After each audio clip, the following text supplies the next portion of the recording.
Dicho esto, dejaremos con ustedes a nuestro siguiente expositor, ingeniero civil mecánico y director técnico de Fundación Instituto Passivhaus Chile, con una vasta experiencia en proyectos de edificación con consumo energético casi nulo, centrales distritales y estándar Passivhaus.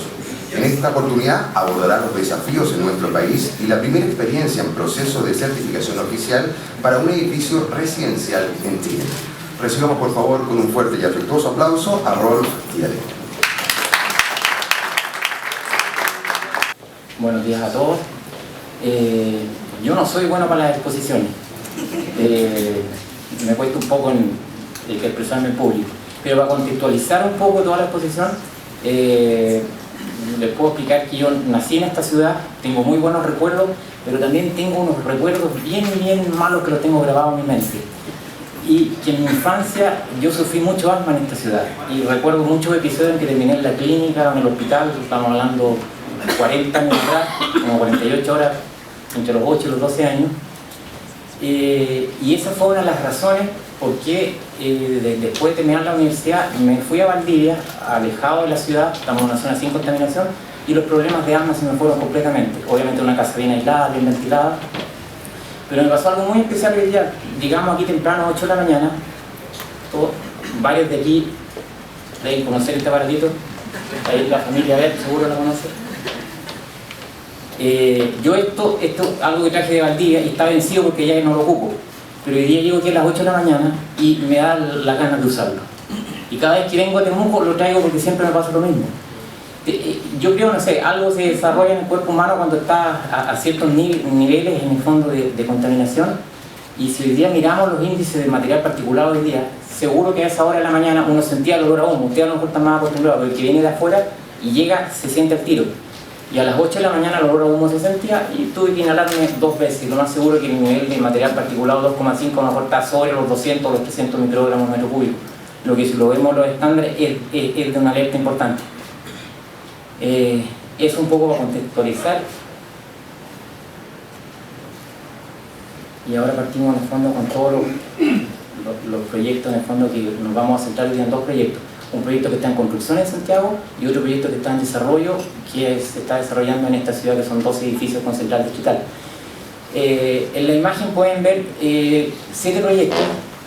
El primero es una casa de 140 metros cuadrados, construida en el año 2010. Es una casa que fue concebida por varios directores que pertenecen al instituto y fue pensada en el fondo como un desarrollo piloto de 140 metros cuadrados que quisimos probar y testear. En esos años George, nuestro socio, se acreditó en el año 2008-2009 en el Passivhaus, y en esa primera casa quisimos poner en práctica todo, ver inversiones y ver comportamiento térmico a lo largo de varios años, lo que vamos a mostrar ahora. Reitero que ese se construyó en el año 2010. En el año 2014 partió el proyecto de Puerta del Sol, que es un loteo de 120 casas. Aquí está Mario Becker, el gerente general de esa constructora. En ese proyecto se está certificando una de esas casas.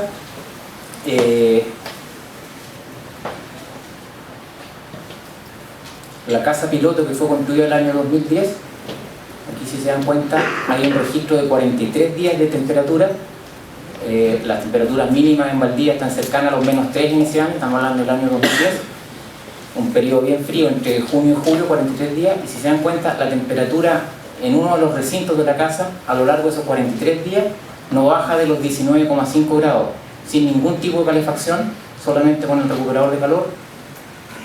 Y esos registros los hemos venido comprobando en el fondo por varios años en esa casa, midiendo temperatura, consumo energético, niveles de dióxido de carbono en la casa. Entonces, fue una experiencia bien ejemplificadora en el fondo, porque pudimos comprobar que en una casa de bajo presupuesto, sencilla, simple, con materiales, con mano de obra chilena, se podía llegar a un resultado concreto. Eso nos dio experiencia en el fondo para pasar a este segundo gran proyecto, que son las 120 casas. Esta es una foto del año 2007 con varios profesionales de inmobiliaria Urbes y constructora FG, que fue lo que dio inicio en el fondo al proyecto que hoy día está en construcción, que es el edificio Loíza. Estamos hablando de cerca de 8.000 metros cuadrados, del orden de 120 departamentos, y que está hoy día en plena construcción en la ciudad de Santiago. Esa era una imagen de un dron, que un video de hace un par de días atrás, no funcionó, no se conectó, después se lo vamos a enviar. Y vamos de lleno entonces ahora con el diseño de este edificio. Están los 5 principios básicos, que Javier lo explicó muy bien: envolvente térmica de alto desempeño, ventanas de alto desempeño, liberación de puentes térmicos, ventilación con recuperación de calor, y el último, hermeticidad, que es el que nos da los mayores dolores de cabeza en el fondo cuando nos metemos en la etapa constructiva. Voy a tocar un par de principios para llevarlo a un contexto amigable y no meternos mucho en ecuaciones. Si hablamos de puente térmico,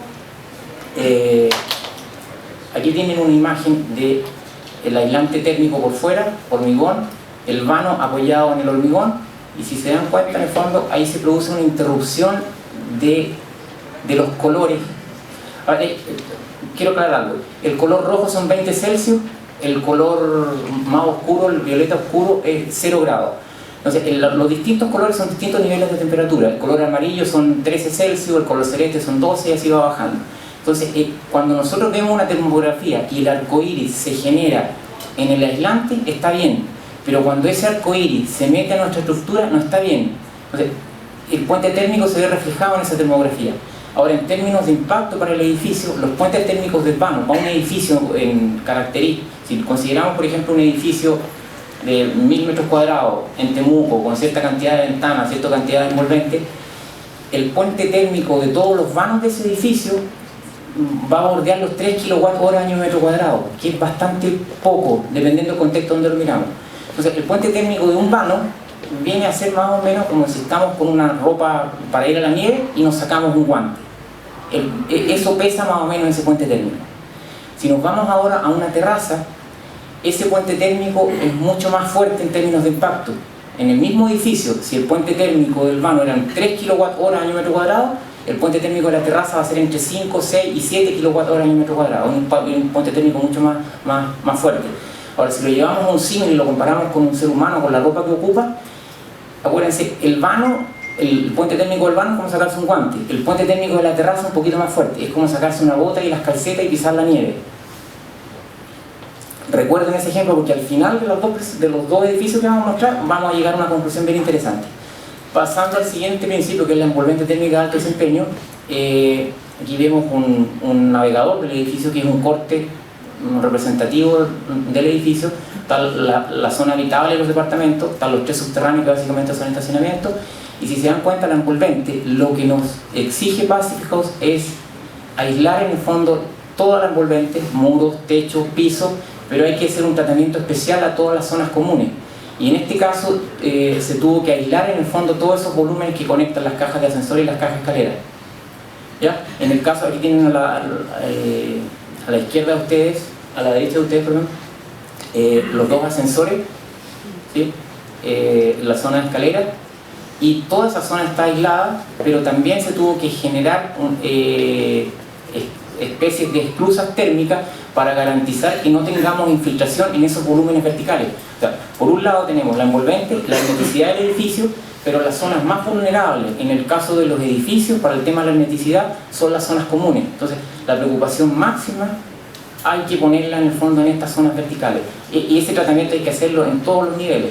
Normalmente uno encuentra edificios hoy día en Chile con tremendas aislaciones térmicas, pero sin preocupación en el fondo en estos volúmenes verticales, lo que en el fondo no se saca un buen provecho cuando estamos hablando de llegar a edificios de mínimo consumo energético.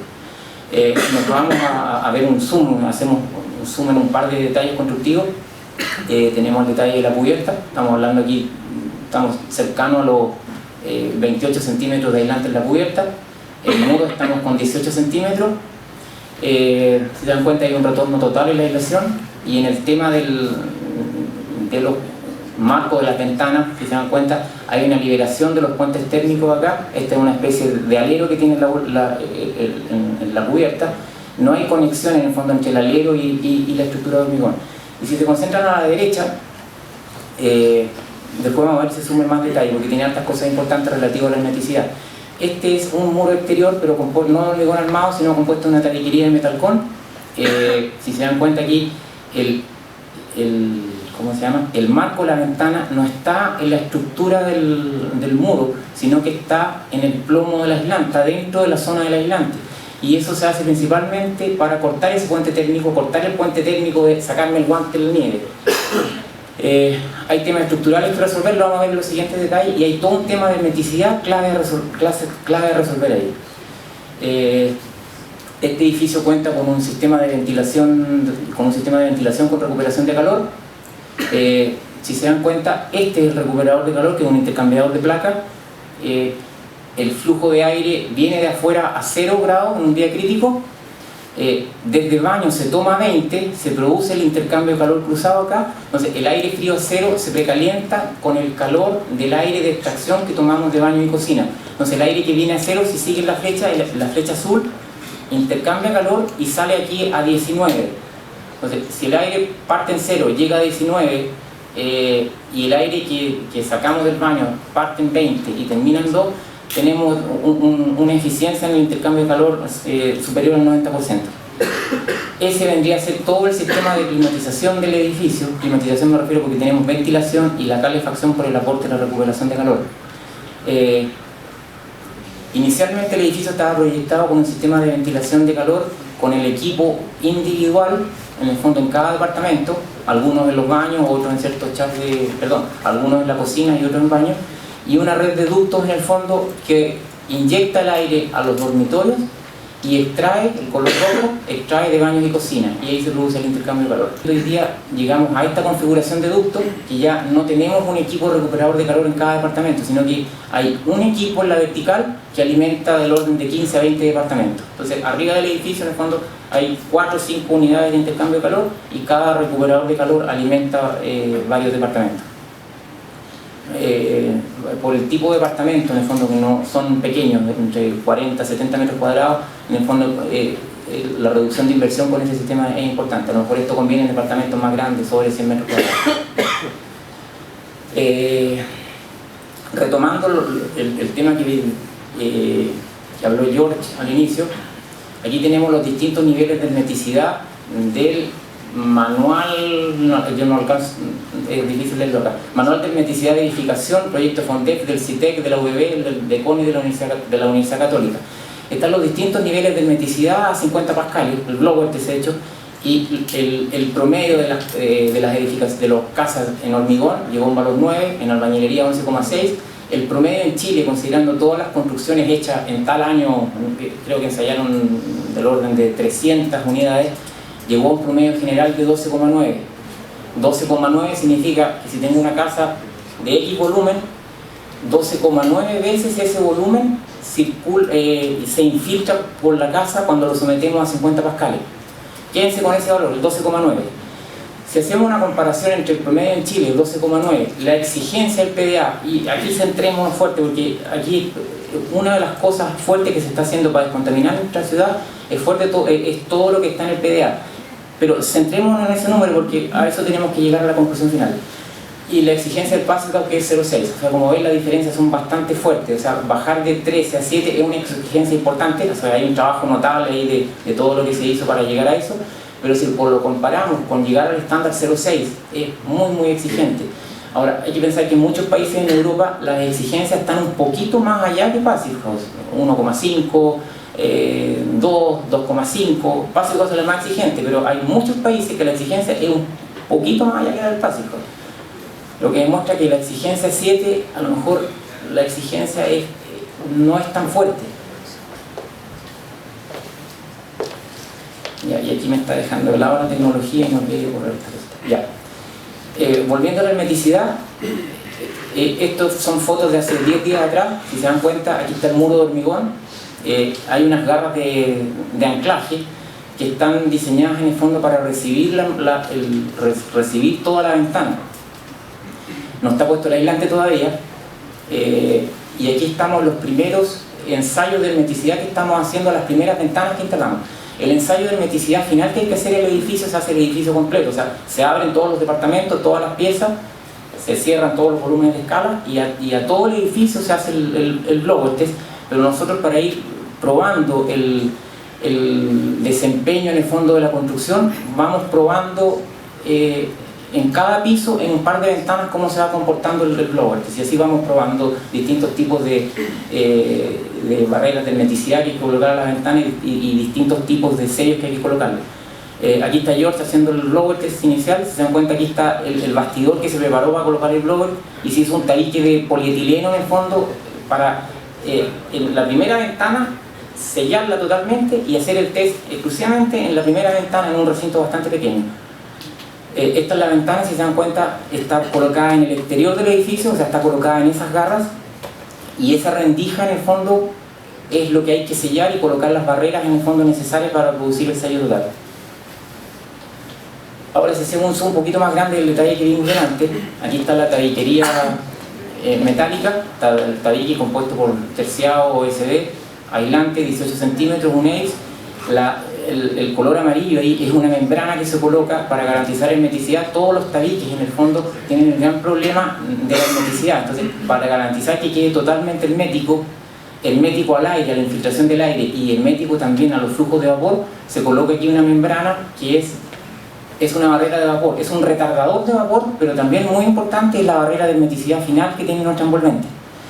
Esa barrera de hermeticidad tiene que retornar aquí, ¿sí? Se da la vuelta un poquito acá, y aquí hay otro sello rojo que es la barrera de hermeticidad que hay que darle para sellar el marco de la ventana con el vano. Es clave ese elemento rojo que está aquí.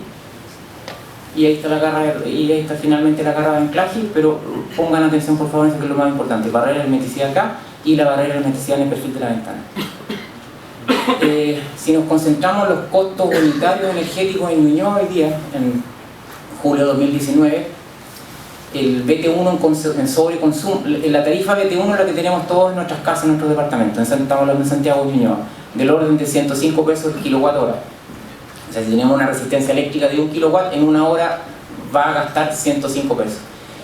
Pero en invierno la BT1 tiene un cargo por sobreconsumo. Entonces, todo lo extra que se consume en invierno, comparado con el promedio a lo largo de todo el año, no va a costar 105, sino que va a costar del orden de 140. Ahora, ese sobreconsumo en invierno, ¿qué es lo que va a hacer? La calefacción. Entonces, si vamos a tener un sistema eléctrico, la tarifa eléctrica de ese calefactor eléctrico ya no es 105, sino que es 140. Si nos vamos a AT4.3, o sea, si tenemos un empalme, una subestación en AT4.3, el costo energético ya, el costo de kilowatt hora es de 60 pesos, y si tenemos AT4.3 como cliente libre, no regulado, llegamos a 40 pesos. Eso lo estoy tocando porque se va a enlazar con el proyecto de Temuco, que estamos trabajando con esa especie de tarifa. Aquí están todos los otros costos: leña del orden de 30 y tantos pesos, pellet del orden de 50, 55 pesos, parafina, y aquí hay un valor interesante: AT4.3, cliente libre con geotermia distrital, y ese está del orden de los 7,20 pesos. Entonces, si bien es cierto, aquí estamos con tarifa eléctrica, aquí también hay tarifa eléctrica, pero la diferencia es que este está en el fondo con una geotermia y con cliente libre no regulado para el tema de la tarifa. Si nos concentramos ahora en la demanda energética anual en calefacción por metro cuadrado, un edificio que cumpla la normativa en Santiago, por metro cuadrado, la demanda térmica en calefacción es del orden de 108 kWh en metro cuadrado. Estamos hablando del mismo edificio con el estándar normativo son 108, y con el estándar Passive House, con recuperación de calor y todos los espesores de aislante que recomienda, llegamos a 9 kWh en metro cuadrado. Eso se está llegando en ese edificio en demanda de calefacción. Y obviamente lo que más preocupa y lo más difícil de lograr es no tener preventos de sobrecalentamiento. Pero si nos concentramos en el tema energético, vamos a hablar de calefacción.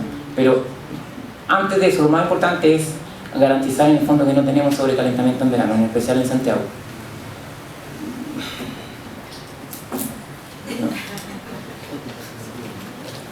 Ya, ahí sí.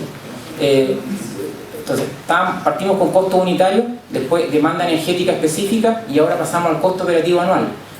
El departamento, cumpliendo la normativa, está en el gasto en calefacción, si fuera una caldera gas, 1.087.000 al año con IVA. El estándar Passive House, 99.000 pesos, pero ojo, con BT1 en sobreconsumo, o sea, con el costo energético más alto, ese departamento gastaría 99.000 pesos. Y si ese departamento estuviera con AT4.3 y con bomba de calor geotérmica, el costo anual en calefacción para ese departamento serían 13.000 pesos. Pasemos ahora a las inversiones por ese departamento en Ñuñoa. Esto está todo en porcentaje, ¿no? Las distintas partidas del edificio que influyen en el tema para alcanzar el estándar Passive House son bastante reducidas. Estamos hablando del ítem ventana, aislante, puertas exteriores, sello y todo lo que tenga que ver con clima. Entonces, si todas las otras variables son iguales, las únicas que cambian son esas 5 variables. En el edificio que cumple la normativa, lo que pesa versus el precio de venta del departamento, la ventana, es 0,8%. El aislante 0,8%, las puertas exteriores 0,1%. Puertas exteriores me refiero a las puertas de todos los elementos verticales y a las puertas de acceso. Obviamente el departamento, en el fondo la puerta de ingreso al departamento no tiene mayor requerimiento, solamente acústico. Después el tema sellos y el tema de clima 3,2%. Si nos damos cuenta ahora en el estándar Passive House, obviamente el ítem ventana es más pesado, o sea de 0,8 sube a 1,2. Otro ítem que sube alto, el tema sello, o sea en el estándar normal es 0,1 y en el estándar Passive House es 0,2, sube al doble. Puertas exteriores de 0,1 sube a 0,5 y climatización aquí pasa algo peculiar, de 3,2% baja a 2,2%. O sea, una caldera central para el edificio con remarcadores para el tema del costo versus a poner el recuperador de calor en inversiones más baratos. Entonces, si bien es cierto, hay partidas que suben para llegar a los estándar Passive, también hay otras partidas que bajan. Valor metro cuadrado de venta, no de costo de construcción, es 1,3% más caro el edificio Passive House, y con el ahorro en el fondo estimado estamos hablando de periodo de amortización inferior a los 3 años. Ya, ahora vamos a pasar al segundo proyecto. Esto va a ser una visión muy cortita porque es para verlo en profundidad a lo mejor en otra presentación. Centrales térmicas en base a bombas de calor en el sur de Chile. Aquí está el condominio Frankfurt, que muchos deben conocer, son 34, no me acuerdo si son 34 o 32 casas. Está funcionando la central del año 2011-2012.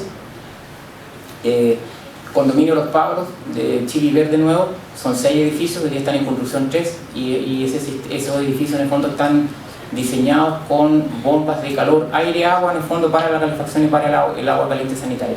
Esta es una foto de hace unas 3 semanas atrás. Y el proyecto en que nos vamos a centrar ahora es un condominio residencial de 12 edificios, 60.000 metros cuadrados cada uno, que se van a construir con estándar Passive House y con central distrital geotérmica en el fondo para todo el proyecto, tanto para la calefacción y el agua caliente sanitaria. Ese es un render preliminar.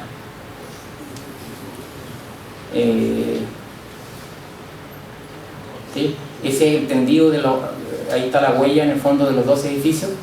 La línea roja es el tendido de la red distrital, el rectángulo rojo es la sala de máquina en el fondo para esa central.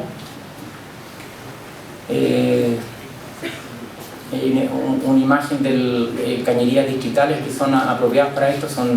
Como estamos trabajando en el fondo en baja temperatura, no es necesario usar, en baja temperatura y baja presión, no es necesario en el fondo usar cañerías de acero como normalmente se hacen en las centrales distritales, en el fondo convencionales, en el fondo que trabajan a alta temperatura y alta presión. Aquí estamos trabajando con agua en baja temperatura y baja presión. Esas son cañerías muy usuales en Alemania, que se diseñan en el fondo exclusivamente para el desarrollo de centrales distritales. Algo muy esquemático, muy, ¿cómo se puede decir? Muy simple. El concepto de la bomba de calor, una napa de agua superficial, que en el fondo el agua en invierno fluctúa entre los 11 y los 13 grados. Hay un intercambio de calor en el fondo para evitar cualquier riesgo de contaminación de la napa de agua, y aquí está la bomba de calor impulsando agua a solo 40 Celsius para alimentar los recuperadores de calor. Los recuperadores de calor, si bien tienen un 90% de eficiencia, 92% de eficiencia, en los días fríos necesitamos también incorporar cierta cantidad de energía.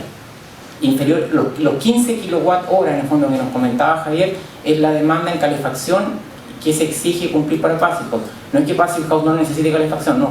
Passive House necesita, pero una mínima calefacción con mínima también potencia. Si pasamos ahora al mismo análisis que vimos delante para el edificio de Ñuñoa, pero centrado para el caso de Temuco, aquí están los costos operativos de Temuco. El BT1 cercano a los 90, BT1 sobre consumo 120, El caso de la leña está en 35 pesos el valor de kilowatt hora, y el caso de la geotermia con central distrital está en 8 pesos, más o menos parecido al costo que tendría en Santiago. Demanda energética, cumpliendo la ordenanza 2015, 96, estamos hablando del departamento de 140 metros cuadrados, 83 kilowatt hora año metro cuadrado, cumpliendo el PDA, 9 kilowatt hora en el fondo con el estándar básico. Costo operativo anual, 1.400.000 el departamento de 140 metros cuadrados con gas, y 19.000 pesos al año en calefacción con la central distrital geotérmica. Y en términos de inversión, el mismo ejercicio que hicimos para Ñuñoa, estamos las mismas partidas, estamos hablando cercano al 1,2% extra que costaría en su departamento.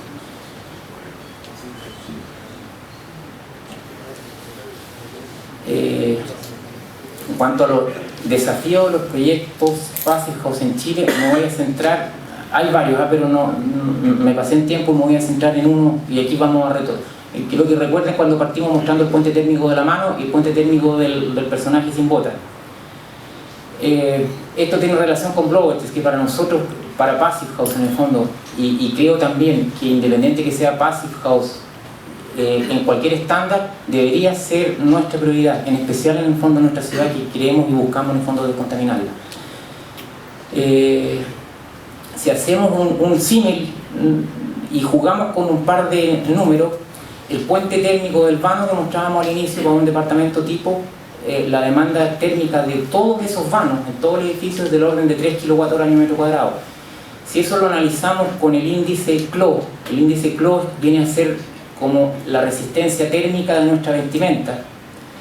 Si una persona en el fondo vestida para la nieve, con bota, parca buena, gorro, guantes, esa persona, la resistencia térmica global va a equivaler a tener un índice CLO del orden del 1,5. Entonces, si a esa persona que está vestida para la nieve le sacamos un guante, ese índice CLO bajó a 1,42. ¿Ya? Tiene menos resistencia térmica. Entonces, hay una relación directa entre la demanda energética, 3 kWh año metro cuadrado, con ese índice. Aquí está la imagen de ese puente térmico. El puente térmico de la terraza viene a ser como a esa misma persona vestida para la nieve, le sacamos la bota y la calceta, el índice CLO, o sea, la resistencia térmica de esa ropa, es 1,34, o sea, es menor. Y eso se relaciona en el fondo con los 5 kWh que viene a perder la terraza. Y aquí viene lo más importante de todo.